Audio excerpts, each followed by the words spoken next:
Biarlah kiranya kita bersama-sama hari ini merayakan ibadah yang telah Tuhan berikan dalam kehidupan kita.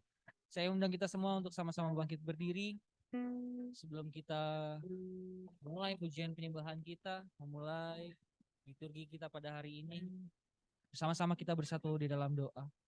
Ya Bapa Allah yang Maha Tinggi, hari ini kami datang ya Tuhan untuk melihat keagungan-Mu.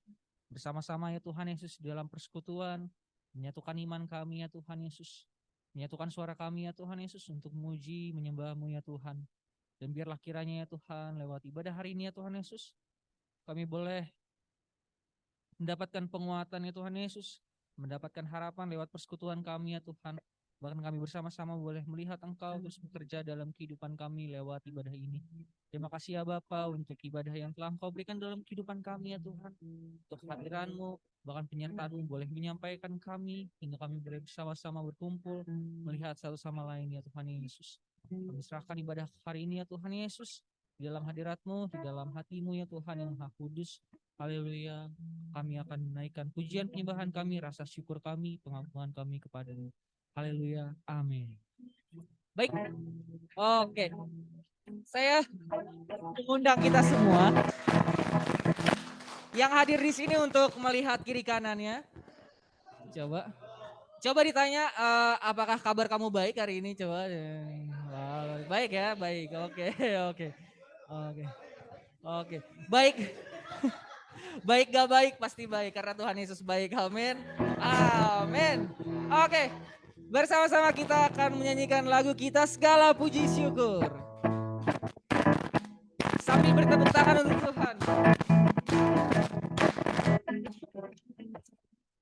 Segala puji syukur hanya bagi-Mu Tuhan. Sebab Kau yang layak dipuja. Kami mau bersorak ketika Namamu. Haleluya. Haleluya. Sekali lagi, segala puji syukur. Segala puji syukur hanya bagi-Mu. Sebab Dia saja, sebab Kau yang layak dipuja. Dari hati kami Tuhan bersama-sama, kami mau bersorak, tinggikan nama-Mu. Haleluya. Sambil mengangkat tangan, katakan soraklah. Soraklah, haleluya. Soraklah, haleluya. Haleluya. Kami sorakkan nama-Mu Yesus. Soraklah, haleluya. Soraklah, haleluya. Haleluya. Bersama kita katakan dari awal, segala puji syukur. Segala puji syukur hanya bagi-Mu. Rasa syukur kami bagi-Mu Yesus. Dipuja. Kami mau bersorak, tinggikan nama-Mu.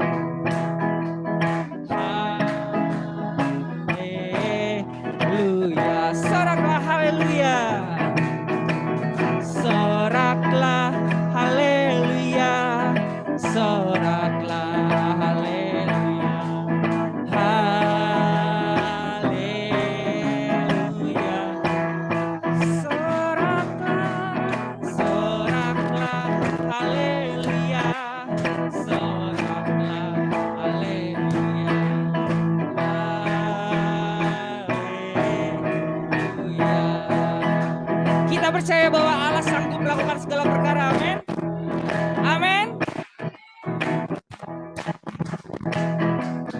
Allah sanggup melakukan segala perkara, dulu, sekarang, dan selamanya.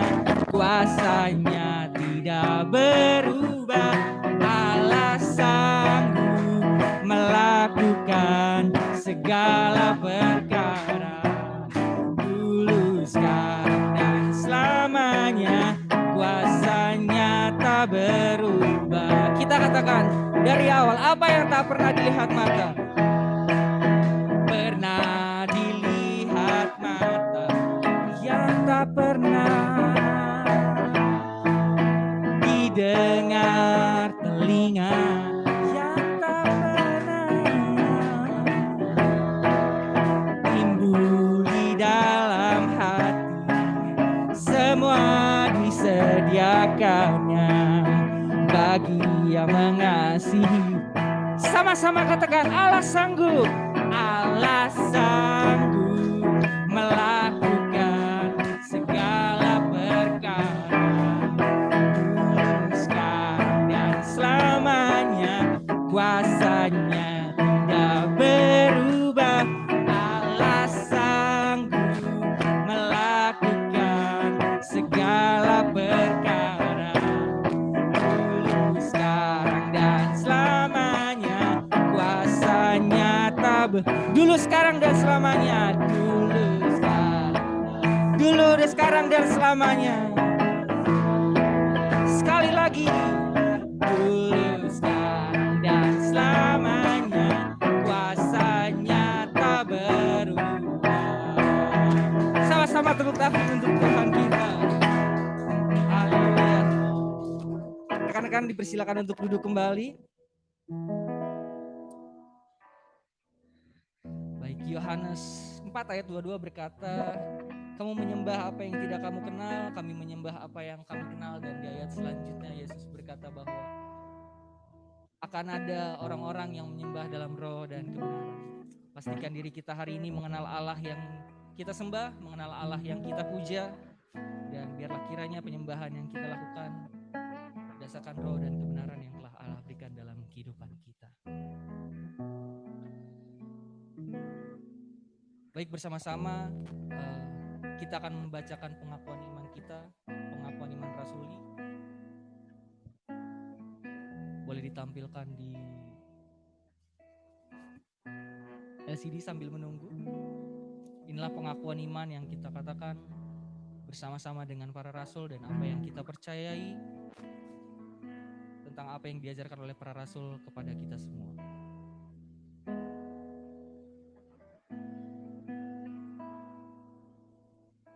Oke. Baik, saya akan membacakan yang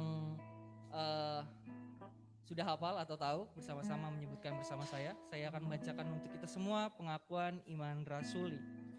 Aku percaya kepada Allah, Bapa yang Maha Kuasa, Khalik langit dan bumi, dan kepada Yesus Kristus, Anaknya yang tunggal Tuhan kita, yang dikandung dari Roh Kudus, lahir dari anak darah Maria, yang menderita sengsara di bawah pemerintahan Pontius Pilatus, disalibkan, mati dan dikuburkan, turun ke dalam kerajaan maut. Pada hari yang ketiga, bangkit pula dari antara orang mati, naik ke sorga, duduk di sebelah kanan Allah, Bapa yang Maha Kuasa, dan dari sana ia akan datang untuk menghakimi orang yang hidup dan yang mati. Aku percaya kepada Roh Kudus, gereja yang kudus dan am, persekutuan orang kudus, pengampunan dosa, kebangkitan kudus, dan hidup yang kekal. Amin. Baik, sebelum kita memasuki pengakuan dosa kita akan menaikkan satu lagu dulu. Terima kasih ya Bapak, terima kasih untuk kehadiran-Mu dalam setiap aspek kehidupan kami, Yesus. Di hatiku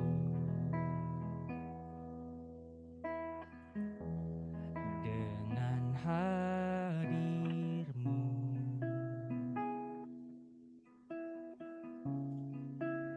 ku rindu memandang wajah-Mu, oh Tuhan, di dalam kekudusan-Mu.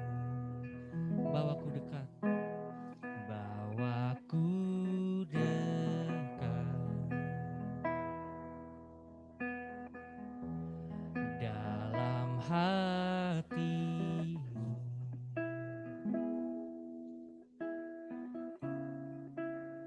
Ku rindu mendengar suara-Mu, oh Tuhan, di tempat kudus. Kudus-Mu sekarang. Ku rasakan kasih-Mu dan indahnya kekudusan-Mu, penuhi dengan kasih-Mu. Diam di hadirat-Mu, ku mengangkat tanganku dan ku bersyukur menyembah-Mu, dan ku bersyukur menyembah, penuhi dengan kasih-Mu, dengan kasih-Mu. Diam di hadirat-Mu. Bersama kita katakan dari awal, penuhi hatiku, penuhi hatiku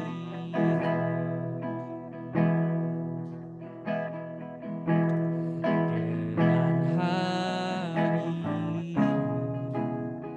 Kami rindu Tuhan, ku rindu memandang wajah-Mu, oh Tuhan, di dalam kekudusan-Mu.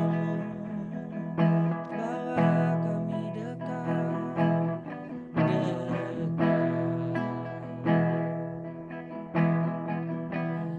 dalam hati-Mu.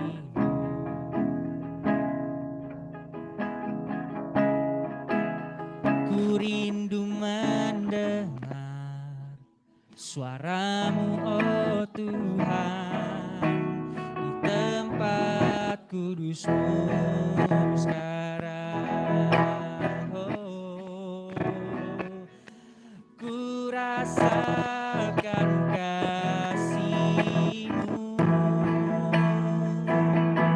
dan indahnya kekudusan-Mu, penuhi dengan kasih-Mu. Diam di hadirat-Mu, ku mengangkat tanganku dan ku bersyukur, dan ku bersyukur menyembah-Mu, penuhi dengan kasih-Mu. Diam di hadirat. Sekali lagi kita katakan,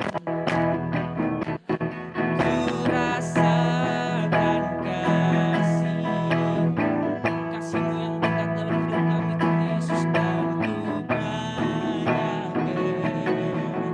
kekudusan-Mu, penuhi dengan kasih-Mu. Diam di hadirat-Mu, ku mengangkat tanganku, bersyukur dan ku bersyukur menyembah-Mu, penuhi dengan Terima kasih Bapa, terima kasih Yesus untuk kehadiran-Mu dalam kehidupan kami ya Tuhan. Sebentar kami ya Tuhan Yesus akan merenungkan, akan mengucapkan pengakuan dosa kami ya Tuhan. Biarlah lewat pengakuan dosa ini ya Tuhan Yesus, kami boleh lebih lagi ya Tuhan melihat Engkau dalam kehidupan kami ya Tuhan Yesus. Terima kasih Bapa, terima kasih Yesus, terima kasih Roh Kudus. Saya mengundang Kak Yul untuk membacakan pengakuan dosa kita hari ini. Selamat siang. izinkan saya memulainya dengan bercerita tentang obrolan keluarga kecil saya sehari-hari. Beberapa hari lalu Hadasa bertanya, Dad, aku masuk sekolahnya tanggal 9 Januari kan ya. Iya, terus dia bilang, coba kalau masuknya tanggal 15 Januari ya, lebih enak gitu. Terus dirinya bilang, ya nanti kalau kamu masuknya tanggal 15 Januari, Hadasa akan bilang lagi, coba kalau masuknya tanggal 23 Januari, nanti lebih enak, Dad. Nah nanti kalau masuknya tanggal 23 Januari, masuknya tanggal 30 Januari, kamu akan bilang lagi, kayaknya lebih enak lagi minggu depan. Begitu terus, karena memang manusia nggak pernah cukup gitu. Nah, karena hari-hari ini adalah akhir tahun dan juga awal tahun, maka saya dan Randy juga banyak ngobrol tentang performance gitu ya, pencapaian kami di kantor masing-masing. Nah, sebagai seorang karyawan, sebagai seorang pekerja kan tentu saja kita punya target tertentu yang harus dicapai. Nah, yang paling mudah untuk diukur itu memang sales gitu kan, karena gampang banget gitu, penjualan seberapa maka akan mendapat insentif atau komisi berapa gitu. Dan ya saudara-saudara melihat sendiri lah ya, kalau saya jadi bosnya Randy mungkin saya akan happy. Karena sales spiritnya tuh tinggi banget gitu, nggak di mana juga hajar bleh gitu ya, full energy dan penuh motivasi gitu ya untuk mencapai target. Bahkan target yang kelihatannya too good to be true gitu ya, dengan insentif yang fantastis gitu, yang kelihatannya nggak mungkin gitu. Nah, dalam obrolan ini tuh saya memberikan masukan gitu ya, memberikan advice gitu ya, yang agak profesional gitu. Bagaimana seharusnya sebuah organisasi berjalan, fungsi-fungsi apa yang seharusnya ada dalam sebuah perusahaan agar target yang ditetapkan itu menjadi termonitor dan dengan demikian menjadi sesuatu yang achievable. Nah, dalam advice profesional itu sebenarnya terselip sebuah keinginan yang melambai-lambai dari saya seorang istri, bahwa ketika target itu tercapai, maka saya sebagai istri juga menjadi orang yang paling banyak menikmati hasilnya gitu. Nah, namun demikian gitu ya, dari seorang Randy kaget juga saya ketika Randy akhirnya menjawab, di balik semua organization development yang atau improvement yang memang perlu dilakukan gitu ya, sebenarnya target too good to be true itu tidak perlu ada. Dia bilang, kenapa? Karena pada akhirnya memicu tim untuk greedy, karena memang target itu kayaknya nggak mungkin untuk dikejar gitu. Jadi akhirnya memicu tim sales gitu ya untuk menjadi greedy dan greedy lagi dan memunculkan perilaku manipulatif gitu, yang akhirnya merusak distribusi normal atau merusak prinsip-prinsip penjualan begitulah ya.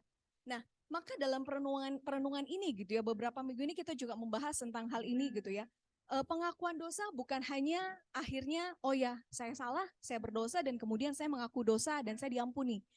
Tetapi di dalamnya ada sebuah self reflection gitu ya, untuk kita mampu mengenal diri sendiri, mampu melihat natur keberdosaan kita, dan kemudian untuk dapat berkata, oke, ini cukup. Oke, ini waktunya untuk berhenti. Nah, maka teringatlah saya pada sebuah ayat yang tertulis di dalam Mazmur, Tuhan, aku tidak mengejar hal-hal yang terlalu besar atau hal-hal yang terlalu ajaib bagiku. Dan dalam kitab Amsal juga tertulis, jauhkanlah daripadaku kecurangan dan kebohongan. Jangan berikan kepadaku kemiskinan atau kekayaan, biarkanlah aku menikmati makanan yang menjadi bagianku. Kemampuan untuk mengenal diri sendiri, mengenali keterbatasan, seringkali membawa kita pada akhirnya bisa melihat dan merasakan sapaan mesra Tuhan dalam hal-hal sederhana yang kita jumpai, dibanding kita melihat sesuatu yang seolah-olah berada di langit ketujuh gitu ya. Bahkan dalam hal-hal yang tidak sesuai dengan harapan, dalam perjalanan yang terseok-seok, target yang tidak tercapai, dalam hari-hari yang berlalu seolah biasa saja. Bahkan dalam daun-daun pohon ketapang yang berguguran, meliuk-liuk tertiup angin sepoi-sepoi, tersorot oleh cahaya matahari, kita melihat ada keindahan Tuhan, ada Tuhan di sana. Maka hari ini, mari kita merenungkan betapa penyertaan Tuhan di dalam kehidupan kita itu cukup adanya. Melalui hal-hal sederhana yang mungkin seringkali terlewatkan, karena kita fokus kepada hal-hal yang jauh di sana. Mari kita ambil waktu sejenak.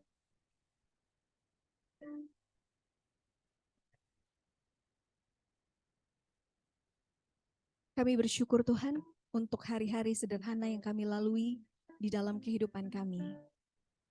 Untuk berdebatan panjang yang mungkin tak pernah usai dengan pasangan kami, dengan anak kami, atau dengan rekan kerja kami, atau dengan siapapun. Kami bersyukur untuk semua hal-hal indah yang Tuhan lewatkan di dalam kehidupan kami yang mungkin seringkali tidak terlihat oleh kami. Senyum ramah dari orang-orang di sekitar kami, pelukan hangat, ataupun nama kami yang disebutkan di dalam doa-doa yang mungkin seringkali kami juga tidak bisa mendengarnya secara langsung.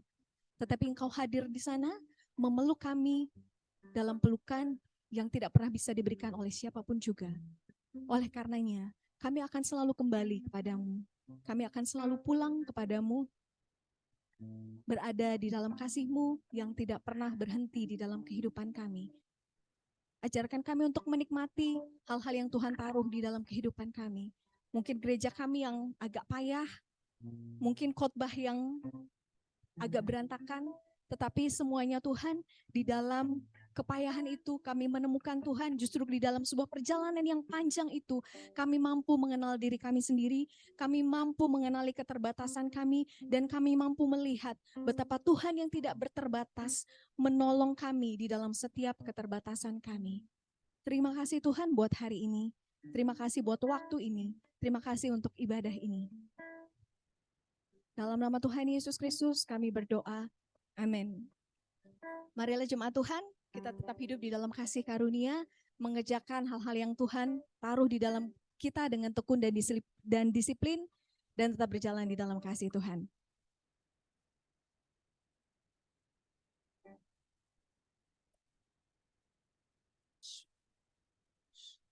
Kau sungguh baik, Yesus, namamu indah, Yesus, ku cinta kau selalu, ku tinggikan, ku agungkan selamanya. Sama-sama kita panggil namanya. Yesus, kau sungguh baik. Yesus, namamu indah. Yesus, namamu indah. Yesus, ku cinta kau selalu, ku tinggikan, ku agungkan selamanya. Ku mau memujimu, ku selalu pujimu, ku mau menyembahmu, ku selalu sembahmu, kau yang layak terima semua pujian, kemuliaan hanya bagi Tuhan. Sama-sama dari awal lagi kita panggil namanya Yesus. Yesus, kau sungguh baik, kau sungguh baik. Yesus, kau yang terindah Tuhan, namamu indah. Yesus, ku cinta kau selalu, ku tinggikan, ku agungkan selamanya. Ku mau memujimu, ku selalu pujimu, ku mau menyembahmu, ku selalu sembahmu, kau yang layak terima semua pujian, kemuliaan hanya bagi Tuhan. Sambil bangkit berdiri kita kan, ku mau memujimu, ku mau memujimu, ku selalu pujimu, ku mau menyembahmu, ku selalu sembahmu, kau yang layak terima semua pujian, kemuliaan hanya bagi Tuhan. One more time, ku mau memujimu, ku mau memujimu, ku selalu pujimu,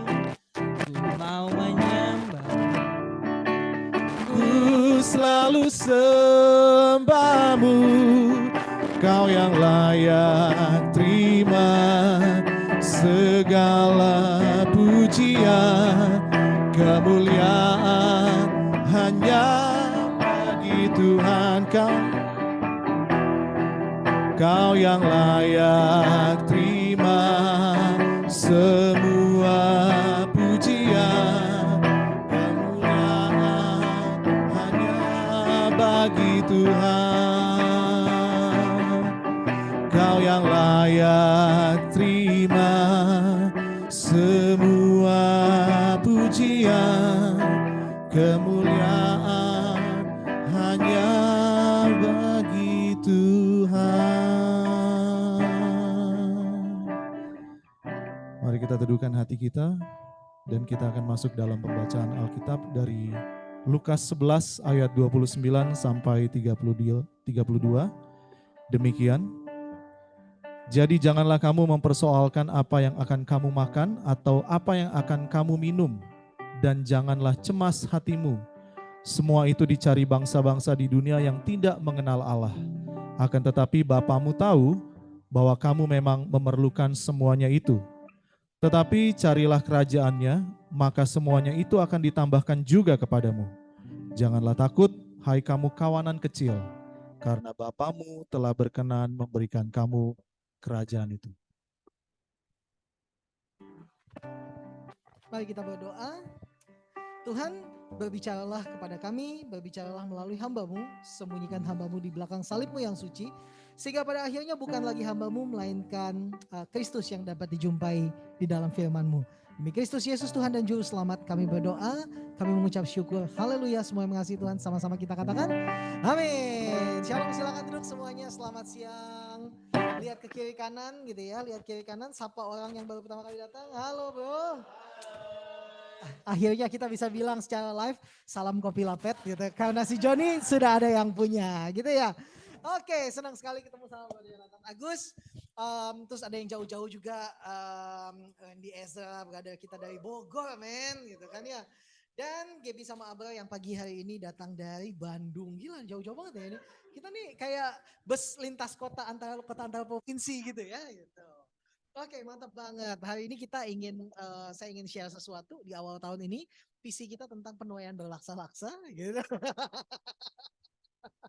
Gitu ya, gitu tadi lihat di komennya Yulia di evaluasi itu di Instagramnya adalah bahwa tentang visi 1000 jemaat gitu kan, visi 1000 jemaat, jangan lupa tentang persembahan sulung. Biasanya begitu loh ini gitu kan, kalau misalnya di awal tahun segala sesuatunya. Nah, tapi hari ini kita ingin sama-sama merenungkan firman Tuhan. Ada banyak hal yang ada di dalam pikiran dan hati saya, dan 7 hari pertama di tahun 2023, bagaimana perasaannya? Gitu ya. Saya merasa bahwa 7 hari pertama di tahun 2023 ini it's very mundane ya. Sesuatu yang sangat kan pikirnya kalau misalnya kita kan selalu pengen sesuatu yang wow gitu ya. Sesuatu yang ada terobosan gitu kan. This is God of the breakthrough people gitu kan gitu. Gitu tapi iya, udah biasa ya dengan gitu ya gitu ya. Oh iya, Allah yang menerobos sebagaimana ketika Daud bersembunyi di pohon terbangtin itu gitu kan, sastra mitos. Enggak ya gitu. Tapi ada begitu banyak hal yang saya pikir bahwa it's very mundane. Kan? Ada hal-hal yang terulang begitu saja dalam kehidupan, but it's still good. Gitu ya. Sama-sama katakan it's still good.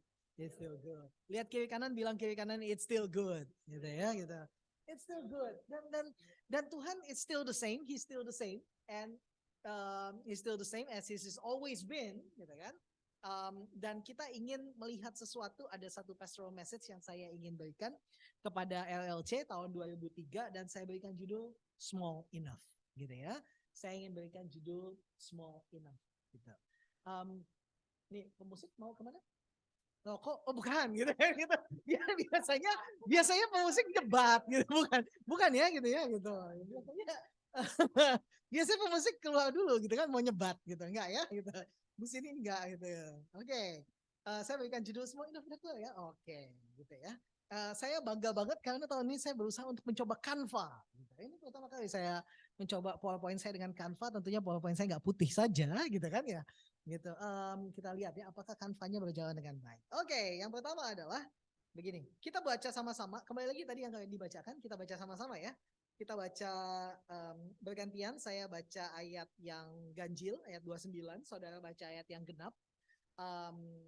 Berikutnya yang ketiga saya baca lagi, yang keempat kita baca bersama-sama. Oke? Jadi janganlah kamu mempersoalkan apa yang akan kamu makan atau apa yang akan kamu minum, dan janganlah cemas hatimu.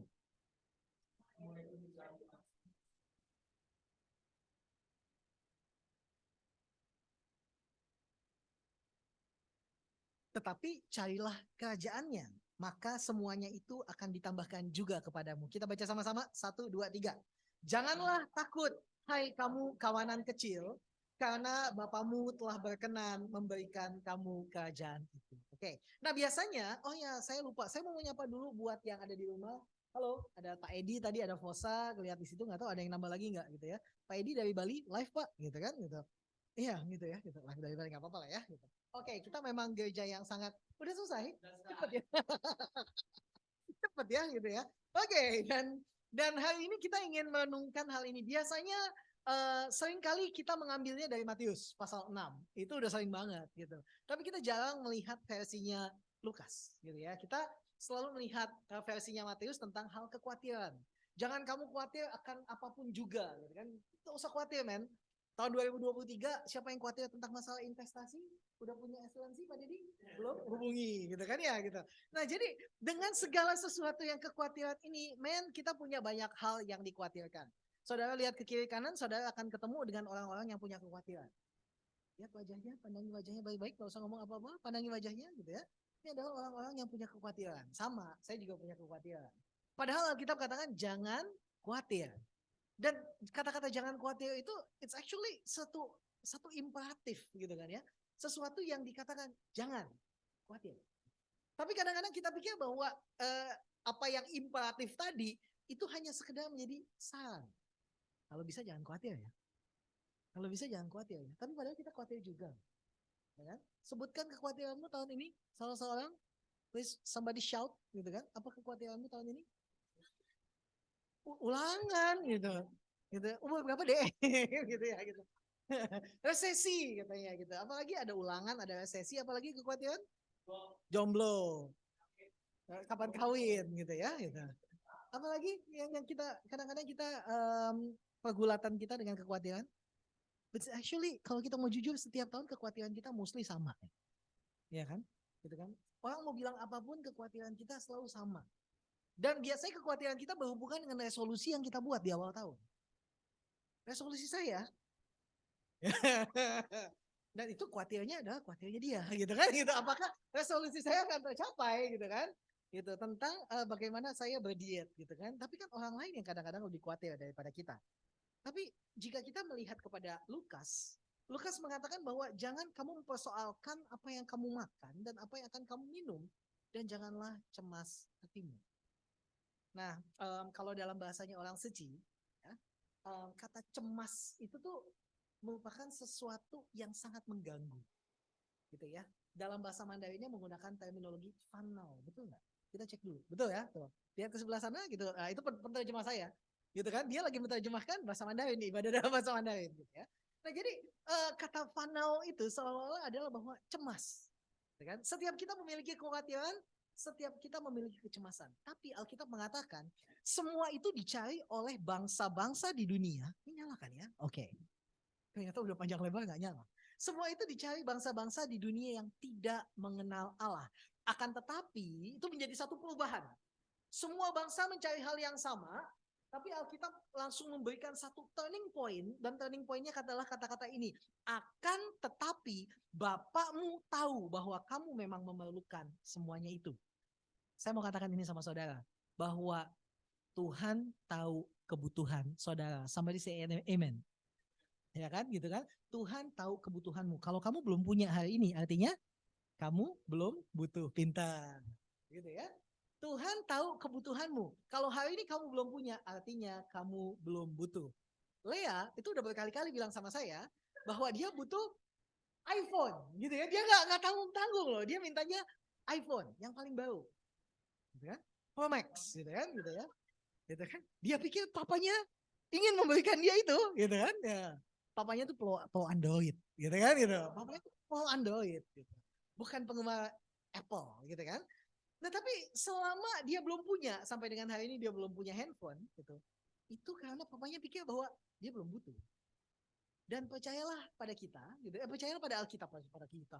Percayalah pada Alkitab bahwa ketika Alkitab katakan bahwa Bapamu di sorga tahu kebutuhanmu.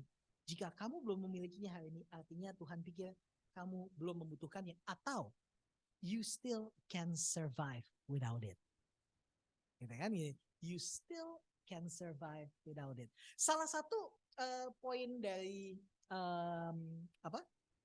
buah roh itu adalah apa buah roh yang paling susah? Penguasaan diri. Saya selalu merenungkan bahwa penguasaan diri itu artinya gini, bisa ditunda nggak? Kalau bisa ditunda, kita tunda. Gitu ya. Itu tampaknya senyumannya tuh senyuman yang sangat terpaksa ya Dek ya, gitu kan gitu. Gitu kan gitu. Penguasaan diri itu selalu begini, bisa ditunda nggak? Harus sekarang nggak? Kalau harus sekarang, yuk kita usahakan. Tapi kalau selama itu masih bisa ditunda, yuk kita coba untuk menunda. Demikian dengan hal-hal yang kemungkinan adalah keinginan-keinginan kecil kita. Nah, dengan segala sesuatu turmoil dalam kehidupan, di mana ada keinginan, ada kecemasan, ada kebutuhan, seolah-olah tiba-tiba langsung dibypass oleh penulis Lukas atau komunitas iman Lukas gitu ya, biar lebih kan, biar kelihatannya kedengarannya lebih scholar gitu kan gitu. Kita bilang dalam komunitas iman Lukas ini dikatakan gini, tapi carilah kerajaannya. Ini menjadi satu turning point gitu ya, langsung dibypass bahwa segala turmoil dalam kehidupan saudara dikatakan bahwa tapi konsentrasimu bukan untuk memenuhi kebutuhanmu. Konsentrasimu bukan untuk memenuhi keinginanmu. Konsentrasimu adalah untuk mencari kerajaan Allah. Yang setuju katakan amin. Amin. Maka semuanya itu akan ditambahkan juga kepadamu.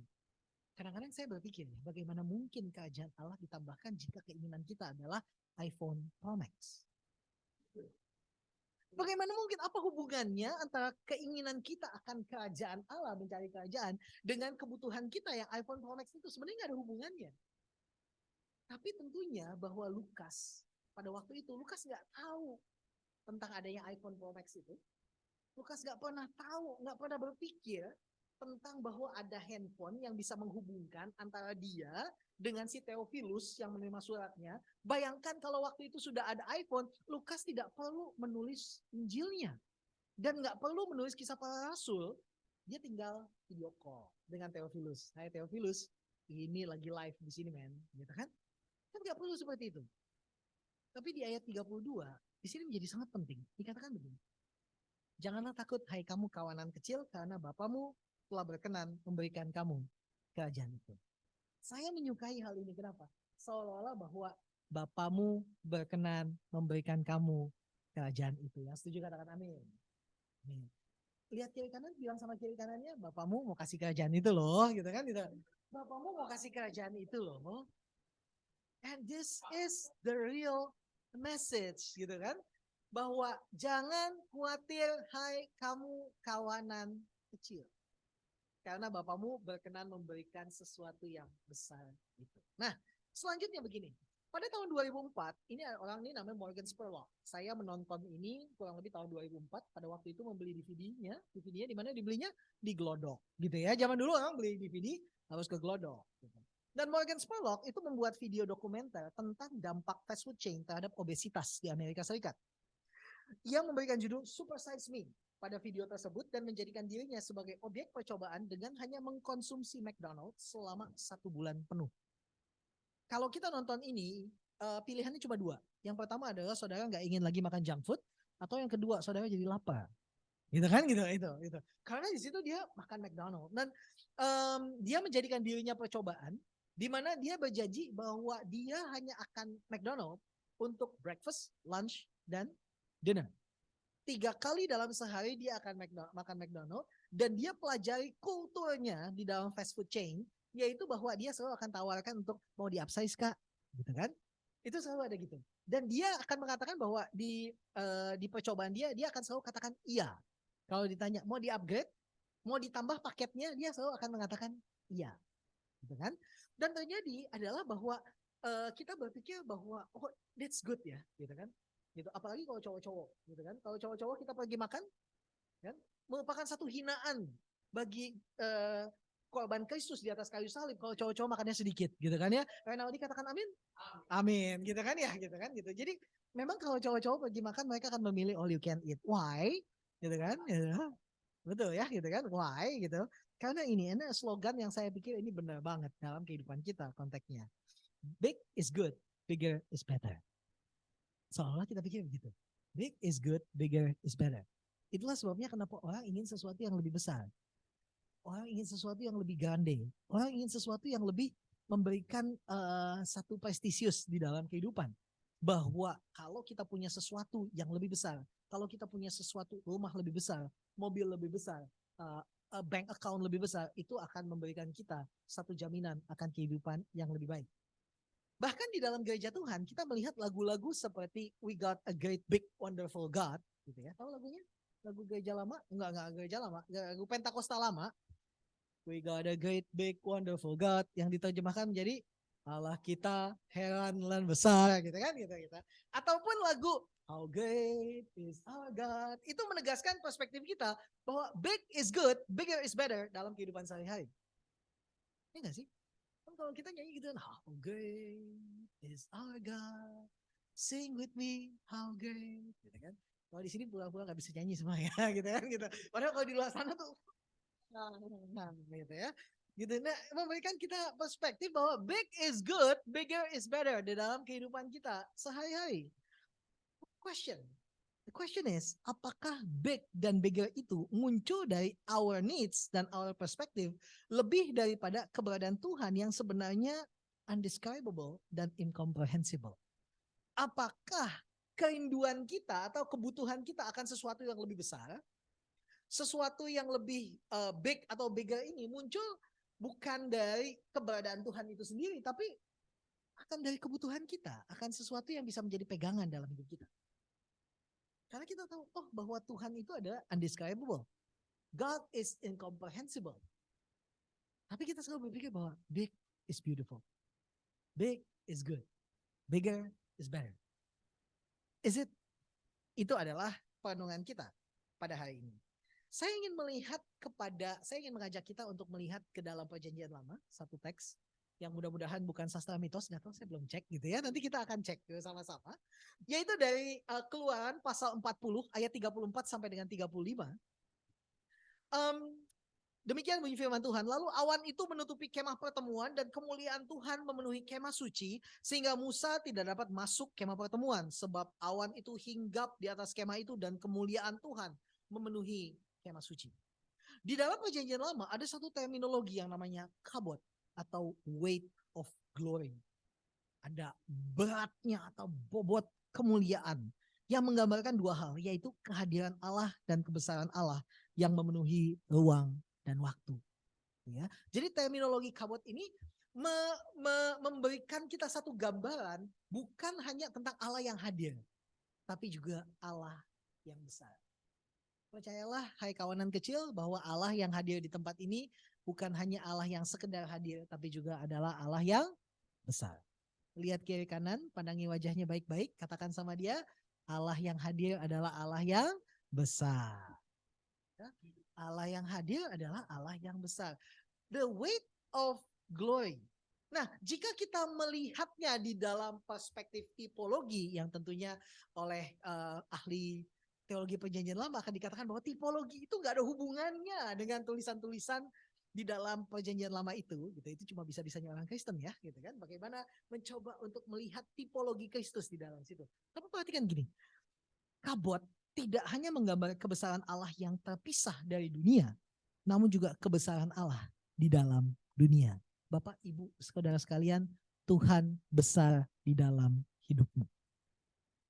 Bapak Ibu sekalian, Tuhan besar di dalam hidupmu. Yang kedua adalah kabot atau weight of glory tidak hanya menggambarkan kehadiran Allah yang transenden, yang melampaui sekalian alam, melainkan juga kehadiran Allah yang imanen, yang hadir di dalam alam kita. Dan yang ketiga adalah kabod atau weight of glory tidak hanya menggambarkan Allah yang jauh, tetapi juga Allah yang dekat.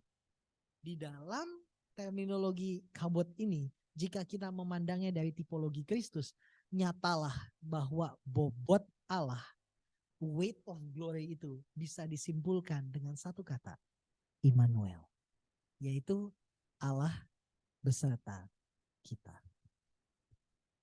Jadi tidak peduli apakah saudara besar atau kecil, apakah saudara punya rumah yang besar atau rumah yang kecil, mobil yang besar atau mobil yang kecil, bank account yang besar atau bank account yang kecil. Tapi karena penyataan Allah di dalam kita tidak pernah berubah. Penyataan Allah bersama kita tidak pernah mendefinisikan siapa kita. Itulah sebabnya kenapa hari ini saya tidak bicara tentang gereja dengan 1000 jemaat. Karena gereja dengan 1000 jemaat atau gereja dengan 1 juta jemaat atau gereja dengan hanya 10 orang yang dilayani tidak pernah membuat Tuhan menjadi lebih kecil di dalam hidup kita. Amin ya. Oh, amin. Gitu ya. Karena kita melihat bahwa ternyata bahwa the weight of glory itu sendiri ketika itu menaungi kita, kita tidak perlu untuk membuat kita seolah-olah lebih besar. No. Kita dapat menjadi diri kita apa adanya karena Tuhan yang lebih besar dari dalam hidup kita.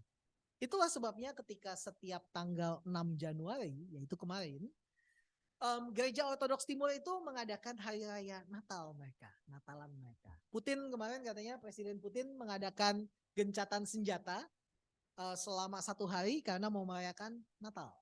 6 Januari itu 5 Januari malam itu tuh pasti di gereja Ortodoks itu sudah sangat ramai. Saya pernah datang ke gereja Ortodoks yang di Gandaria tanggal 5 Januari ibadahnya tuh mulai jam 7 aja tuh udah mulai. Jemaat udah mulai datang. Itu sampai dengan tengah malam. Udah tengah malam itu udah crowded banget, gerejanya kecil. Gerejanya kecil dan kalau tengah malam tuh udah crowded banget. Kan biasa ya orang Kristen datang ke gereja cuma kalau Natal dan kalau Paskah. Kebanyakan dan itu tidak berubah mau di gereja Pentakosta, Karismatik, Ortodoks, semua kalau Natalan rame gitu. Nah, bedanya cuma Natalan kita tanggal 25, dia Natalannya tanggal 6. Gitu kan? Jadi tanggal 5 malam itu tuh pasti udah rame banget gitu kan di dalam situ. Tapi menariknya adalah saya juga senang bersembunyi kan kalau saya datang tanggal 5 gak ada yang nanya saya itu siapa gitu kan. Kalau misalnya datang ibadah minggu dengan jumlah yang lebih sedikit pasti kan akan ditanya, shalom. Dia gak bilang shalom kayaknya. Shalom itu hanya ada di gereja-gereja kaum dispensasionalis gitu kan ya. Tapi ini adalah hal yang menarik, yaitu apa? Ketika manusia mengharapkan yang big, Allah mewujudkan kasihnya melalui sesuatu yang small enough. Natal di gereja Ortodoks itu atau di dalam gereja Katolik Roma yang diperingati sebagai Epifania, gitu ya, Epifani tentang penampakan, gitu kan, penampakan adalah selalu memperingati tentang yang disebut Hari Raya Tiga Raja, yaitu orang-orang Majus dari timur itu yang datang untuk membawa 3 hadiah kepada anak-anak Yesus. Jadi gereja mula-mula itu yang diperingati itu bukan tanggal 25 Desember. Kan tahun 90-an dulu heboh tuh tentang apakah Natal tanggal 25 Desember. Ternyata sampai sekarang juga masih cukup heboh loh. Ada aja yang masih bikin postingan-postingan seperti itu di Instagram bahwa Natal tanggal 25 Desember adalah perayaan kafir sehingga kita tidak perlu Natalan tanggal 25 Desember, kan? Tapi juga dia nggak bilang kalau Natalannya gereja Ortodoks atau gereja mula-mula dilakukan tanggal 6 Januari. Tapi kurang lebih begini. Orang kafir lagi, orang majus dari timur. Kalau orang kafir dari timur itu datang dari Sangihe, enggak lah. Gitu kan, gitu. Orang majus datang dari timur. Orang majus datang dari timur membawa hadiah, gitu ya, membawa hadiah kepada anak-anak Yesus gitu. Saya pribadi kalau ingat Natalan LLST yang tahun kemarin, yang tahun 2021 itu Musayani kemarin itu tahun lalu tuh nyanyiin lagu yang How Many Kings, dan itu benar-benar sesuatu yang it actually strikes me. Liriknya kan ada yang apa yang is this what we waited for? Itu gimana pas sampai situ ya? Follow the stars. Unexpected, unexpected. Would you believe? No, he was rejected. A child in a manger. This lowliest because of all, unlikeliest hero. Wrapped in his mother's show, just a child. Is this what we've waited for? Itu benar-benar it strikes me, gitu ya. Karena orang-orang berpikir tentang sesuatu yang besar. Orang Majus itu datang dengan satu perkiraan bahwa ini adalah raja yang baru dilahirkan. Tidak pernah terpikirkan bahwa akan menemukan hal seperti itu. Tadi malam di ibadah Natalan di sekolah kami, Pastor CJ mengatakan tentang kelahiran Yesus yang akan membuat orang-orang akan berkira, gila ini liberal banget gitu ya, gitu. Tentang poin-poinnya itu gitu loh. Gitu. Tapi kan nggak ada yang pernah berpikir tentang bagaimana Allah memilih untuk menjadi sesuatu yang just small enough. Sesuatu yang tidak diperhatikan. Ataukah justru dalam kehidupan kita, sesuatu yang kecil itu bisa jadi perhatian? Apakah kita tidak memperhatikan hal yang kecil atau justru sebaliknya, justru yang kecil itu yang kita perhatikan? Nah, kita perlu menurut saya adalah untuk mencoba untuk memperhatikan hal yang kecil itu. Di dalam dunia yang tertarik pada big things, God had become something small enough for us to ignore. Orang-orang Majus datang untuk mencari sang megah, namun malah menemukan sang bersahaja. Kalau kata Bung Onggi, kalau ada tulisan pakai sang itu pasti liberal. Gitu ya, gitu. Orang Majus datang untuk mencari sang megah gitu. Tapi yang dia temukan adalah sang bersahaja. Nah, di dalam hidup kita, saya pikir kita seringkali juga gitu. Kita berhasrat untuk memiliki yang besar dalam kehidupan kita sehari-hari. Contohnya dalam family wise, dalam material wise, and especially dalam church wise. Selama 1 bulan terakhir, di bulan Desember, saya merenungkan tentang materinya LLST, tentang church growth itu. Yang kemarin pertemuan pertama yang gak ikut LLST bulan ini, yang church growth tuh rugi banget. Gitu ya, karena materinya tidak bisa ditemukan di YouTube-nya siapapun gitu ya. Kalau katanya Freddy kan gitu tadi gitu kan, harus disensor karena ini live dan akan tayang di YouTube, nanti nggak boleh disebut namanya gitu. Gitu. Tapi ya gitu ya, gitu bahwa pada akhirnya penungatnya adalah bahwa big church itu menjadi satu kebutuhan gitu ya. Sama atau sebanding dengan keinginan kita untuk punya keluarga yang besar, keluarga atau material yang berlimpah gitu kan. Tanpa kita menyadari bahwa ternyata semakin besar itu akan menimbulkan hal-hal atau hal-hal yang lebih kompleks yang mungkin kita nggak siap tentang hal itu.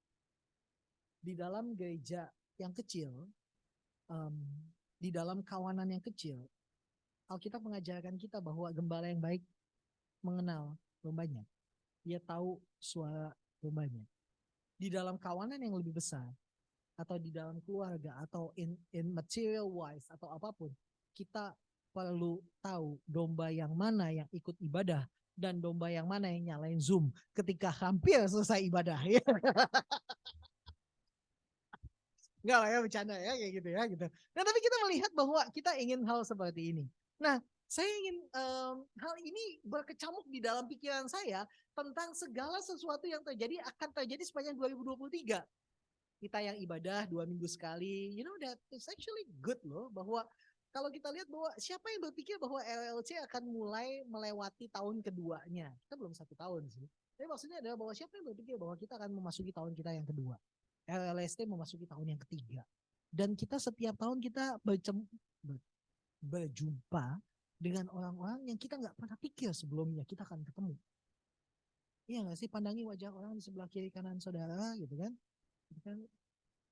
Lalu pikirkan karma macam apa di kehidupan yang lampau yang membuat kita menjadi berkumpul di tempat yang ini kan gitu. Gitu kan. Jadi ada hal-hal yang nggak bisa dipikirkan hari ini. But. Tapi kita tahu bahwa ketika Tuhan memanggil kita, Tuhan tidak pernah memanggil kita sekedar asal-asalan. You know something? Di Seci, um, saya belajar sesuatu gini. Saya adalah orang yang sangat kasar, seperti yang Freddy suka singgung di grup. Saya adalah orang yang sangat pemarah. Saya adalah orang yang sangat to the point. Saya adalah orang yang sangat frontal. Dan Seci itu menjadi ini kesaksian pribadi ya, curcol ya gitu ya. Seci itu menjadi seperti pojokan ring buat saya. Ketika saya menjadi against the rope, kalau yang pernah yang suka tinju gitu ya, ketika your back is against the rope, itu you cannot do anything. Apa yang kamu lakukan adalah kamu bertahan. Oke, kamu dipukulin dan supaya kamu bertahan di situ agar nggak jatuh. Tapi kalau misalnya saya tidak ada this rope, tidak ada rope ini, tidak ada tali ini yang menarik ini, saya yang akan gila-gilaan untuk masuk ke depan dan untuk merengsek ke sudutnya lawan. Jadi saya pikir bahwa Tuhan menaruh saya exactly where He wanted me to be. God put you at this time, at this moment, itu exactly where He wanted you to be. Tidak ada yang salah dalam rencana Tuhan. Apa yang ketika saudara hari ini ada di tempat ini ataupun di dalam kehidupan, tidak ada yang salah dengan kehidupan saudara. Tidak ada yang salah walaupun saudara belum punya Hummer. Tidak ada yang salah walaupun saudara belum punya rumah yang megah, gitu kan? Tidak ada yang salah, tapi karena tidak mengurangi sedikit pun kedekatan Tuhan dalam hidup kita. Dan ternyata keinginan untuk memiliki gereja yang besar, kenapa saya harus menyinggung hal ini? Karena ini pastoral message. Nggak hanya sekedar berlaku secara pribadi dengan pribadi, tapi berlaku sebagai kita, sebagai satu kawanan di dalam reformasi liturgi ini. Barna Research tentang Church of Attendance ini membuat kita menjadi berpikir. Di Amerika, 46 orang Kristen Amerika Serikat menghadiri gereja yang memiliki jumlah jemaat kurang dari 100 orang. Hampir setengah orang Kristen di Amerika datang ke gereja di gereja yang jemaatnya kurang dari 100 orang. 37% orang Amerika menghadiri gereja yang memiliki jumlah jemaat 100 sampai dengan 101 sampai 499. 9% orang Kristen Amerika menghadiri gereja yang memiliki jumlah jemaat 500 sampai dengan 999 orang, dan hanya 8% orang Amerika yang menghadiri gereja yang memiliki jumlah jemaat di atas 1.000 orang. Jadi ternyata bahwa pada akhirnya kenapa saya selalu bicara tentang you need to be small to be effective adalah ketika menjadi lebih banyak multi sites itu akan menjadi lebih efektif. You are the leader in your pagan community. Saudara adalah fasilitator di dalam komunitas pagannya saudara. Apakah saudara seorang pemain basket, main basket di klub basket, atau main band, atau anak band gitu kan ya gitu.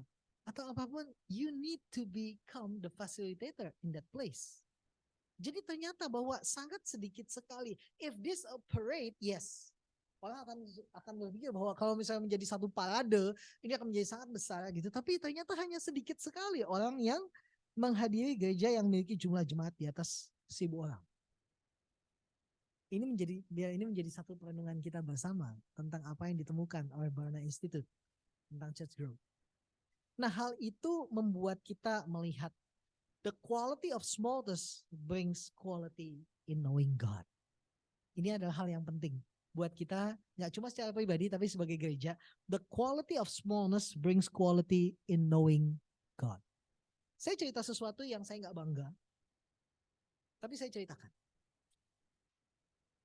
Papa adalah papa saya itu diangkat anak. Okay. Si Lea dia langsung jeng-jeng gitu kan ya. Papa saya itu datang dari satu keluarga. Lalu di keluarga ini ketika keluarga ini adalah keluarga aslinya gitu ya. Papa asli dan mama aslinya. Nah, ketika mama aslinya ini mengandung papa saya, ya, mamanya. Jadi mama ini punya koko. Mamanya papa ini punya koko. Kokonya punya istri. Mengandung di waktu yang sama. Anak pertama. Sedangkan ini mamanya papanya asli nih, mama papa saya asli, itu udah anak yang ketiga. Mau lahir anak ketiga. Jadi cici iparnya itu anak yang pertama. Along the way, si cici ipar ini anaknya keguguran. Gitu kan? Sedih lah dia. Lalu si Koko bilang gitu kan sama si adiknya nih yang dedeknya yang udah mau melahirkan anak ketiga. Istriku sedih, nangis terus dia. Dia udah mau lahiran gitu kan. Boleh nggak anakmu nanti kalau lahiran ku pinjem ya untuk di rumahku gitu. Awalnya cuma dari situ gitu. Istriku biar dia nggak sedih. Oke, gitu kan. Jadi begitu lahir si papa dikasih nih. Dah. Oh seneng nih mamanya sangat sayang sama dia. Nah, anak pertama. Along the way ternyata dari keluarga asli ini punya anak dari keluarga si papa jadi anak yang pertama dengan 9 adik. 10. Okay. Di keluarga ini papa tuh adalah anak ketiga dengan adik-adik total bersaudara 13. Kan gitu. Ini adalah orang Cina yang zaman dulu, yang zaman dunia Kang Ao gitu kan. Yang suhu teach me kung fu. Nah, ya seperti itu lah kurang lebih. Gitu. Nah, kebetulan di keluarga papa yang angkat ini, papahnya dia gitu ya, papa angkatnya yang dan papa saya nggak tahu bahwa dia tuh anak angkat. Sampai setelah dia itu mau menikah baru dia tahu. Jadi karena kan jadi di keluarga ini karena sangat dekat, dia panggil papa sama mama angkatnya ini papi sama mami. Itu suatu grup keluarga ini panggil papi sama mami, keluarga ini panggil papa mama. Jadi dia juga manggil sini papa sama mama. Tapi dia nggak pernah tahu bahwa dia itu sebenarnya anak sini. Gitu ya. Dia adalah orang Cina yang itu. Di keluarga ini dia adalah keluarga penjahit. Ya, orang Cina zaman dulu yang penjahit. Yang sebelah sini ini pendekar. Wah. Ada dulu zaman dulu masih partai Cina tuh masih boleh di Jakarta jauh sebelum tahun 66 tuh. Itu ada kayak persekutuan orang Cina namanya Hohap. Kerjaannya tuh yang ada pibu gitu, yang kayak kalau misalnya kita nonton Fearless-nya Jet Li tuh ada berantem ikutan gitu kan gitu. Kerjaannya apa? Tukang panggul peti mati Cina gitu kan. Pokoknya kayak gitu. Pokoknya Cina banget lah. Gitu kan. Along the way gitu ya. Along the way, ini punya anak 10, ini punya anak 13. Hal yang kita harus melihat bahwa there is a quality in smallness adalah ketika satu keluarga memiliki keluarga yang begitu besar, anak-anak menjadi tidak terpelihara. Bagaimana mungkin? Sekarang pertanyaannya adalah in church wise, bagaimana kita bisa memelihara jemaat Tuhan ketika hal itu menjadi semakin besar dan bahkan lebih besar daripada apa yang mampu kita handle. And that is the big question. Singkat kata, singkat cerita, di keluarga yang sangat Chinese ini dan di keluarga yang mildly Chinese lah ya, di keluarga yang mildly Chinese ini, setelah saya mengadakan statistik gitu, mencoba untuk melihat statistik, di keluarga angkat ini dari 10 anak 5 kuliah, masuk papa, 5 kuliah. Di keluarga asli ini dari 13 anak itu yang kuliah kalau nggak salah cuma 2 kalau papa dihitung. Jadi lebih gitu. Perkawinan antar suku, antar ras, antar agama di usia yang mungkin trans age juga gitu kan, itu di usia yang sangat muda dan sebagainya itu menjadi hal yang biasa sekali. Yang ketika beberapa tahun yang lalu ketika ada peristiwa kematian, saya cuma datang di keluarga asli ini kalau ada kematian mamanya papa gitu kan. Jadi ketika mamanya si papa ini berarti nenek saya gitu kan, meninggal, saya datang. Dan di situ diceritakan bahwa dia itu sudah punya 5 generasi ke bawah. Oke. Ini nenek saya, ini anaknya papa ya, ini levelnya saya. Cici sepupu saya yang paling tua itu sudah punya cucu. Terus sampai mikir, itu si cici sepupu umurnya berapa ya? Gitu kan ya.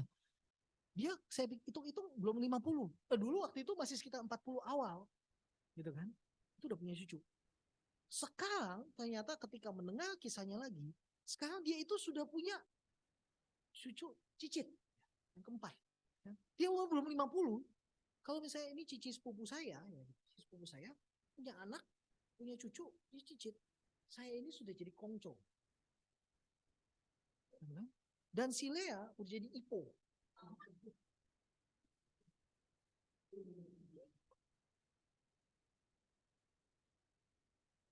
Di dalam keluarga si penjahit ini, cucu-cucunya yang level saya semua dipikir-pikir semua kuliah. Ya haleluya puji Tuhan gitu kan ya, gitu bisa kuliah. Yang keluarga ini cucu-cucunya, oh what happened gitu kan ya gitu tentang hal itu. Tapi kita melihat seperti itu bahwa sometimes, most of the time,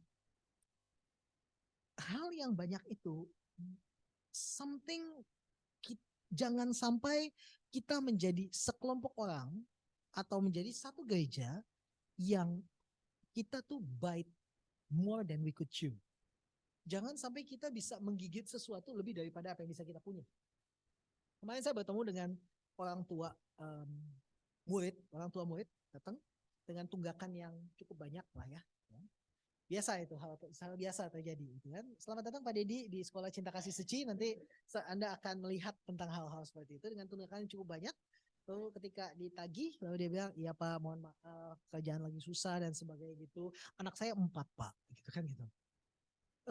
Sebenarnya hal yang boiling point gue adalah itu adalah bahwa tentang masalah anak 4 itu, gitu kan gitu. Anak 4 ditaruh semuanya di sekolahan, gitu kan. Dan itu kan dia kan gitu, ya itu urusanmu Pak Tim, gitu kan gitu. Gimana pun caranya kamu pikirin lah, gitu kan. Jangan sampai kita bisa merangkul lebih banyak orang tanpa berpikir how to nurture them. Tugas gereja tidak pernah hanya sekedar memberitakan Injil. Tugas gereja tidak pernah hanya sekedar melihat apakah berapa apa kemarin kita ngomong tentang agregat dan kita hanya melihat kepada jumlah jemaat dan jumlah persembahan. Enggak, kita nggak bisa mikir seperti itu. Kita harus melihat kepada the wellness, the welfare of everybody. Jadi jika kita bicara the quality of smallness bring quality in knowing God, ada 6 hal setidaknya yang membuat yang ingin saya promote kepada LLC. Mari kita biasakan hal ini ke dalam dunia kita di LL. Yaitu adalah rasa kekeluargaan, lalu memudahkan integrasi, ya kan? Kita tuh benar-benar nggak tahu malu loh untuk integrasi. Kita harus gua akuin gitu. Kita tuh nggak tahu malu sama sekali sih dalam hal ini.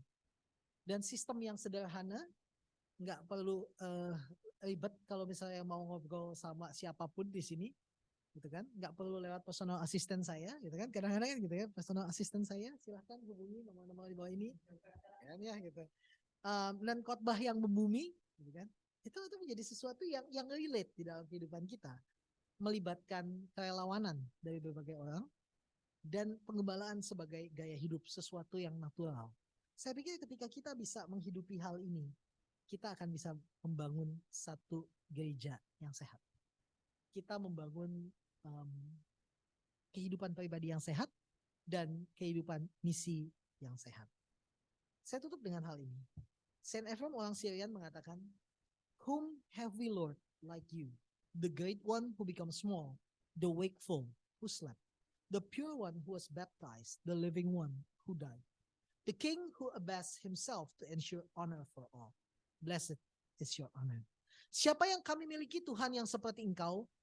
Dia yang besar yang menjadi kecil, dia yang terbangun yang menjadi tertidur, dia yang murni tapi perlu untuk dibaptis, dia yang hidup tapi mati, raja yang mengabuse dirinya sendiri untuk memastikan bahwa ada kehormatan untuk semua orang. Terpujilah namanya yang terhormat dalam hidup kita. Jangan takut kawanan kecil. Apa yang kita mulai hari ini, it's just a beginning. It's another simple step. Tuhan menuntut hidupmu berubah. Tuhan menuntut hidupmu untuk bertumbuh. Gereja adalah alat Tuhan untuk mendorong atau membimbing atau bergandengan tangan menuju hal itu. Gereja tidak perlu menuntut saudara karena Tuhan yang berada dan Tuhan katakan bahwa aku adalah Allah yang dekat dalam hidup kita. Jadi hari ini kita renungkan hal ini dan kita akan menerima perjamuan kudus. Setelah ini saya mengundang pemain musik untuk maju ke depan, gitu kan, kayak mega church banget gitu kan gitu. Pemain musik untuk maju ke depan, gitu. Perjamuan kudus boleh dibagikan. Aman. Oke, udah finish semuanya ya. Oke, mari kita bangkit berdiri yuk bersama-sama.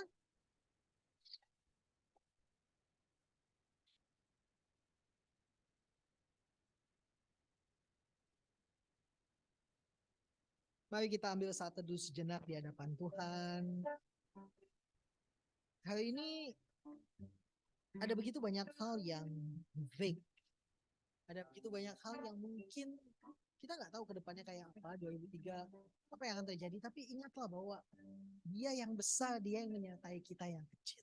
Dia yang besar menjadi kecil agar Dia menjamin bahwa kita adalah penerima dari kerajaan ini. Ketika kita merindukan Kristus dan kerajaannya, itulah yang akan kita dapatkan. Dan Tuhan berada exactly where He wanted us to be. Mari pejamkan matamu, tenangkan hatimu, arahkan matamu kepada Tuhan.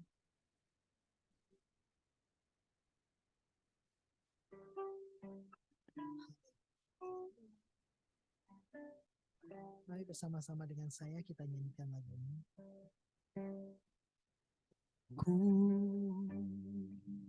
mau seperti-Mu, Yesus, disempurnakan selalu dalam segenap jalanku, memuliakan nama. Ku mau seperti-Mu, ku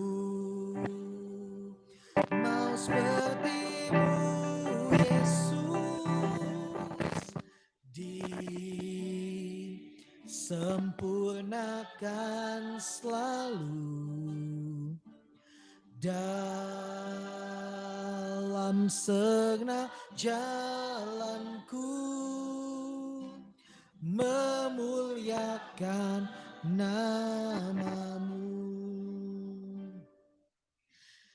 Pada malam sebelum Ia diserahkan, Ia mengambil roti, Ia mengucap syukur atasnya, memecahkannya lalu membagi-bagikannya kepada para murid. Seraya berkata, terimalah dan makanlah, inilah tubuhku yang dipecahkan bagi kamu. Apakah saudara percaya bahwa roti ini menunjuk kepada tubuh Kristus yang terpecah di atas kayu salib? Ketika kita datang, mari kita datang dengan hati kita menyambut tubuh dan darah Kristus. Dalam nama Yesus.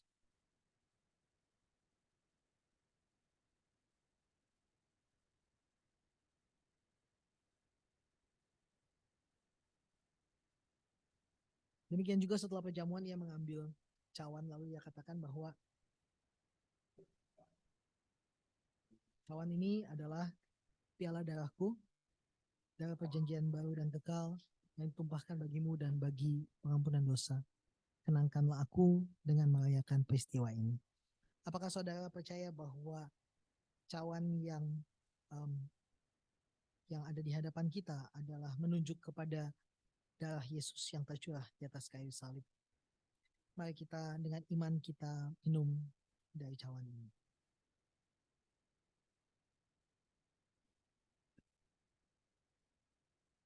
Terima kasih Tuhan buat apa yang Kau kerjakan dalam hidup kami. Terima kasih Tuhan. Mari ucapkan syukur pada Tuhan.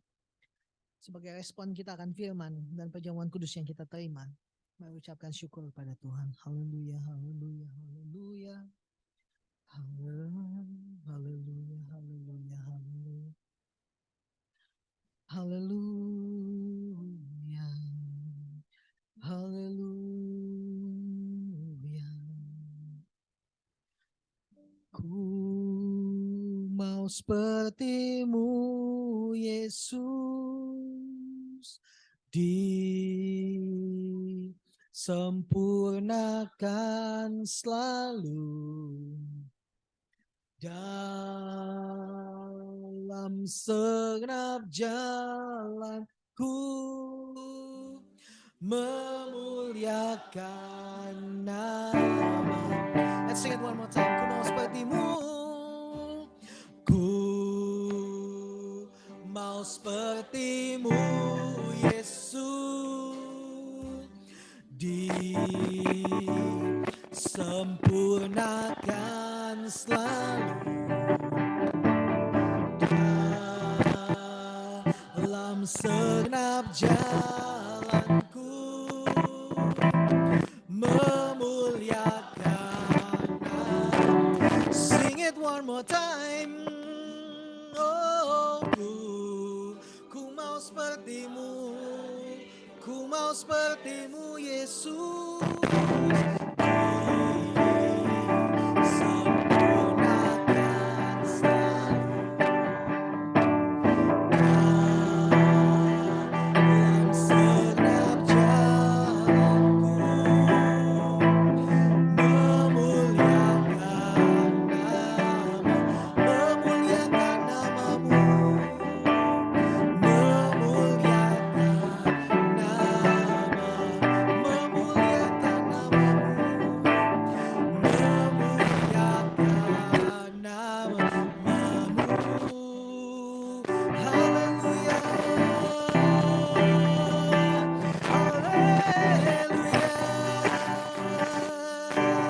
haleluya. Mari sembah Tuhanmu. Haleluya, haleluya. Kami mengagungkan Engkau Yesus. Ajar kami mengagungkan Engkau, ajar kami memuliakan-Mu.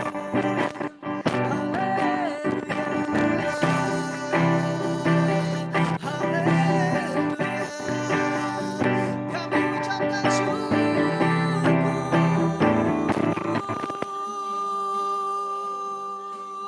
'Cause you are faithful, God.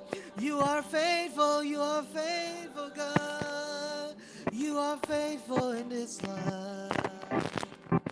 Kau yang besar, Kau yang besar. Haleluya, haleluya.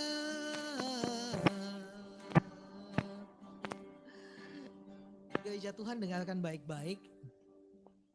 Mungkin hari ini kita datang kepada Tuhan dan membawa hidup kita memasuki 2023. Kalau saudara seperti saya, saudara akan merasakan sesuatu yang this is just another day. This is nggak different dengan 2022 kemarin. Kok kelihatannya biasa aja ya, padahal kita pikir bahwa 2023 akan ada sesuatu yang besar, something like that. But listen to this. Mungkin kita pikir bahwa 2023 akan menjadi sesuatu yang besar, sesuatu yang big, sesuatu yang akan huge, sesuatu yang bigger. Tapi hari ini kita diajarkan firman Allah bahwa ternyata 2023 itu Tuhanlah yang harus besar dalam hidup kita. It's not about ourselves, tapi Tuhanlah yang harus besar di dalam hidup kita dan melalui kita. Jika itu doamu, jika engkau berdoa agar Tuhan kau harus besar dalam hidupku, taruh tangan kananmu di dada. Mungkin juga ada orang yang berkata seperti ini, Tuhan, ada begitu banyak kecemasan yang masuk ke dalam tahun 2023, ada banyak hal yang membuat aku kepikiran, tapi percayalah bahwa Alkitab mengatakan jangan khawatir, hai kawanan kecil, karena Allahmu tahu, karena Bapamu tahu tentang apa yang kamu butuhkan, dan Bapamu itu berjanji untuk memberikan kamu kerajaan itu. Satu tujuan yang lebih besar daripada sekedar apa yang kamu makan atau minum. Hari ini kau diajarkan firman Allah bahwa jangan khawatir, Allahmu, Bapamu berkenan memberikanmu kerajaan itu. Jika itu doaku, taruh tangan kanan di dada. Atau juga mungkin ada yang berdoa seperti ini, Tuhan, selama ini aku pikir bahwa aku dituntut banyak, aku dituntut lebih untuk gereja. Tapi hari ini aku diajarkan firman Allah bahwa gereja tidak perlu menuntutmu lebih. Gereja justru menuntunmu untuk konsisten di dalam mengiring Tuhan yang besar. Your church gak perlu besar karena Tuhannya yang besar dalam hidupmu. Jika itu doamu, kau taruh tangan kananmu di dada. Bapak hambamu berdoa untuk setiap anak-anak Tuhan yang taruh tangan kanannya di dada. Kiranya Tuhan kau yang menuntun di sepanjang tahun. Kiranya pastoral message ini boleh kita bawa sepanjang tahun bahwa it's not about us, but it's about God dalam hidup kita. Dan biarlah namamu ya Tuhan yang besar dalam hidup kami. Biarlah Engkau ya Tuhan yang besar dalam keluarga kami. Biarlah Engkau yang besar di dalam gereja kami. Biarlah Engkau menjadikan kami orang-orang yang bisa menuntun orang lain, misionaris-misionaris di dalam pagan community kami, sehingga kami boleh menyinari dunia ini menjadi terang bagi dunia yang gelap ini. Dan ketika kami menjumpai Yesus Kristus di dalam palungan, ajar kami untuk tidak menjadi kecewa. Ajar kami untuk terus percaya bahwa Allah yang menjadi kecil itu adalah Allah yang memegang alam semesta ini, termasuk di dalamnya hidup kami. Terima kasih ya Tuhan, karena Engkau yang besar dalam hidup ini. Mari nyanyikan sama-sama lagi, ku mau sepertimu Yesus. Ku mau sepertimu Yesus, disempurnakan selalu.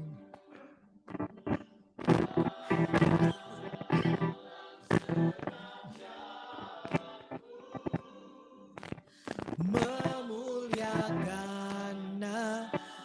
Let's sing it one more time. Ku mau sepertimu. Ku mau sepertimu Yesus,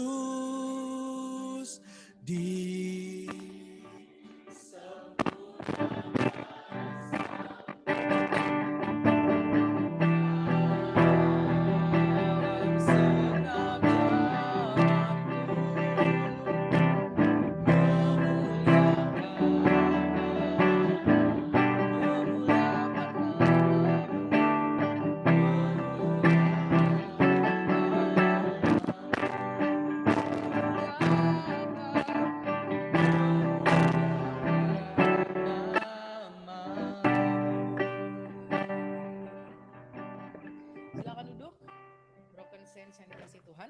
Kita akan masuk ke dalam pengumuman dan persembahan. Boleh PowerPoint-nya dibuka.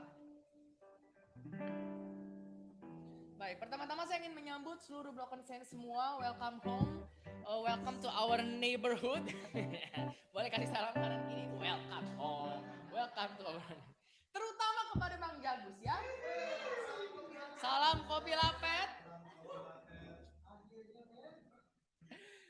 Sangat senang menyambut Bang Jagus. Biasanya cuma di Instagram doang ya. Akhirnya bisa ketemu muka sama muka. Baik. Next RLC Minggu 29 Januari gitu. Nah, jangan lupa nih Broken Saints bukan minggu keempat ya. Minggu keempat soalnya Sacakme ya. Jangan lupa. Minggu keempat itu kita sincaan, jadi nggak ada ibadah. Minggu kelima ya, 29 Januari, jamnya masih jam 1, tetapi di Alpha Beauty di Sunter. Gitu ya, dengan pembicaranya yours truly. Ya asik. Nah, RLFN Fellowship Night itu akan dimulai Rabu 18 Januari. Ya, di Rabu ketiga jam 7:30 masih via Zoom. Lalu RLST this month dengan pembicara kita yang terkasih, Pastor Tim akan ngomongin soal growing church, growing pains ya. Kita ngomongin soal church growth dengan harga yang harus dibayar dan persiapan-persiapan yang harus ada for making the church growing. Ada beberapa mata pelajaran redefining church, envisioning church, managing church, and reviving church. Nah, bagi teman-teman yang minggu lalu tidak ikut, jangan lupa minggu ini pastikan ikut. Kita ngomongin soal envisioning church ya, visinya gereja. Lalu RLDS bagi teman-teman yang kangen untuk membahas hal-hal yang rumit dan ngejelimet sampai pengen bikin muntah akan dimulai kembali di bulan Februari ya. Di bulan Februari akan dimulai kembali si RLDS. Lalu jangan lupa ada LM Mission kita, ada RLBAM, ada Rokris Sekolah Cinta Kasih Seci, ada Persekutuan Doa Abati, dan ada Youth GSJ Kenaman di Kalimantan Barat. Dan kami membuka sebenarnya, kan ini bukan cuma untuk para fasilitator, harapan kami itu setiap orang Broken Saints itu jadi fasilitator juga. Jadi jangan ragu untuk datang, gue mau dong ngajar di Seci, ngajar sekolah minggu, begitu ya. Siapa tahu ada yang mau, gue mau dong jadi pembicara di Youth GSJ Kenaman, begitu ya. Nanti akan diurus bagaimana gitu. Dan tiba saatnya kita masuk ke dalam persembahan. Dan untuk pesan persembahan, izinkan saya membacakan satu nas kitab suci dari Ulangan 8 ayat 11 sampai 18. Salah satu ayat yang saya suka ngomongin kalau soal duit ya. Ayatnya bilang begini, hati-hatilah supaya jangan engkau melupakan Tuhan Allahmu dengan tidak berpegang pada perintah, peraturan, dan ketetapan yang kusampaikan kepadamu hari ini, kata Musa kepada Israel.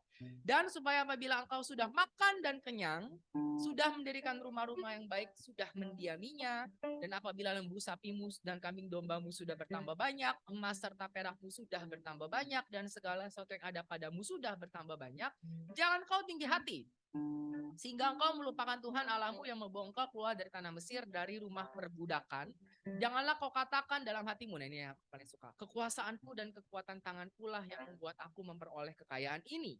Tetapi haruslah engkau ingat kepada Tuhan Allahmu, sebab dialah yang memberikan kepadamu kekuatan untuk memperoleh kekayaan dengan maksud meneguhkan perjanjian yang diikatkannya dengan sumpah kepada nenek moyangmu seperti sekarang ini.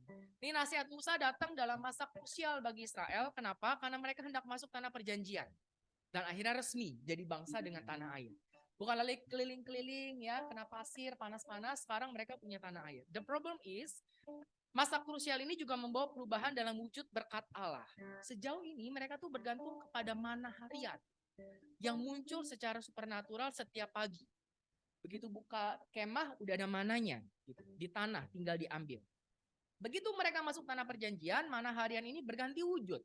Berubah menjadi hasil tanah, hasil ternak yang harus diusahakan. Esensi berkatnya nggak berubah, tapi wujudnya berubah dari supernatural menjadi yang natural. Asal muasal berkatnya tidak berubah, sama-sama dari Allah, tapi prosesnya berubah dari mengumpulkan, mengambil secara cuma-cuma setiap pagi, jadi menanam, menyiram, memupuk lama banget sampai panen. Semuanya berubah sekalipun esensi dan asal muasalnya gak berubah. The thing is, manusia itu suka banget lupa sama yang esensi. Manusia itu sebagai makhluk daging dan kulit itu suka banget berfokus kepada yang daging dan kulit juga. Gitu ya. Jadi setiap hari menanam bibit, berminggu-minggu menyiram, memupuk, berbulan-bulan mengusahakan tanah, bertahun-tahun nungguin panen, itu bisa dengan mudah membuat manusia lupa bahwa ini berkat Allah. Tiba-tiba manusia bilang, oh ini hasil tangan gua. Kalau bukan keringet gua siapa lagi? Lu tahu nggak sih usaha gua memastikan ini panen? Di satu sisi pernyataan ini nggak salah, memang benar sih. Tapi di balik pernyataan ini tersimpan satu pemikiran, kalau ini hasil keringat gua sepenuhnya berhak melakukan apapun atas berkat ini. Gak ada kewajiban, gak ada tanggung jawab apapun atas berkat ini kecuali kehendak gua pribadi karena hasil keringat gua. Dan inilah yang coba dicegah sama Musa. Sebelum mana berubah wujud, hati-hati supaya jangan engkau melupakan Tuhan. Jangan lupa makan kenyang, rumah nyaman, usaha berjalan lancar, itu hasil tanah bisa banyak, ternak bisa banyak, itu bisa membuatmu terbuai dan tinggi hati. Dan yang menarik adalah Musa tuh sama sekali gak ragu bahwa kita pasti makan kenyang. Persoalan utamanya bukan di makan kenyang, enggak, makan pasti kenyang. Numbuh pasti numbuh, panen pasti manen. Tapi abis itu apa? Setelah makan kenyang jadi rakus atau berbagi. Setelah rumah baik jadi serakah atau memberi tumpangan.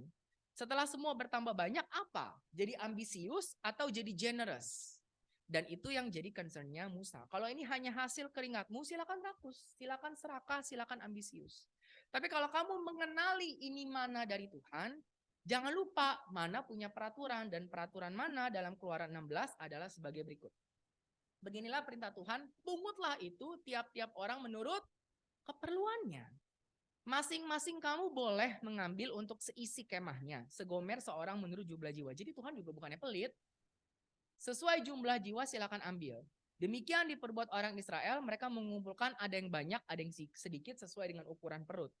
Ketika mereka menakarnya dengan gomer, maka orang yang mengumpulkan banyak tidak kelebihan. Orang yang mengumpulkan sedikit tidak kekurangan. Small enough, just enough for your stomach. Supaya lu nggak obesitas dan supaya lu nggak anoreksia juga. Setiap orang mengumpulkan menurut keperluannya. Ayat 19. Musa berkata kepada mereka, seorang pun tidak boleh meninggalkan daripadanya sampai pagi. Tetapi ada yang tidak mendengarkan dan meninggalkan sampai pagi lalu berulat dan berbau busuk. Maka berkat yang tidak disalurkan jadi sampah. Sampah yang akan membuat bau hidupmu. Pasti begitu. Jadi silakan makan kenyang. Tapi setelah kenyang jangan masukin lagi ke perut, muntah lagi kayak orang tolol. Silakan makan kenyang, setelah kenyang jangan biarkan mana itu berulat, berbau busuk dengan terus menimbunnya sendirian, tapi bagikan mana itu. Dan jangan pernah takut untuk memberi. Ingat, seperti dulu mana disediakan Allah setiap pagi cukup untuk kebutuhan setiap keluarga. Demikian pula sekarang, sekalipun bentuknya berbeda bukan lagi mana. Sekarang bentuknya pekerjaanmu ya, si Leni harus ngetok kamar. Harus ngetok kantor gitu. Pak, ada yang mau keren hotel Bali nggak? Si Kotim harus ketemu sama ibu-ibu yang bilang, anak saya 4, urusan sama gua apa? SPP. Udah bukan lagi mana setiap hari gitu. Si Abra harus ketemu bos-bos Cina, pengen gue jambak nih orang, begitu kan. Ini menyebalkan sekali loh, itu betul-betul terasa menyebalkan sekali. Tapi sekalipun begitu, ingat ini tuh mana. Bentuknya boleh berbeda, esensinya sama, asal muasalnya sama. Maka jangan takut memberi mana. Apapun itu yang jadi hasil keringatmu, prinsip yang sama berlaku. Kalau kamu mengumpulkan, silakan makan kenyang. Kalau kamu mengumpulkan lebih dan tidak menyalurkan, pasti jadi ulat dan berbau busuk. Dan saya rasa inilah sikap iman yang paling benar ketika memberi persembahan. Diawali dengan pengenalan, ini tuh berkat, ini tuh mana. Dan kalau ini berkat, ini mana, ada bagian, ada tanggung jawabku untuk memberi lagi dari mana yang sudah disediakan Tuhan. Jadi selamat memberi Broken Saints. Seperti biasa persembahan bisa ditransfer ke berikut. Ya, Bank BCA Digital, kode banknya 501, nomor rekeningnya demikian atas nama Timothy Athanasios. Baik, saya ingin undang seluruh Broken Saints sama-sama kita bangkit berdiri. Boleh saya minta tolong Dedi ikut bantu saya nyanyikan dulu.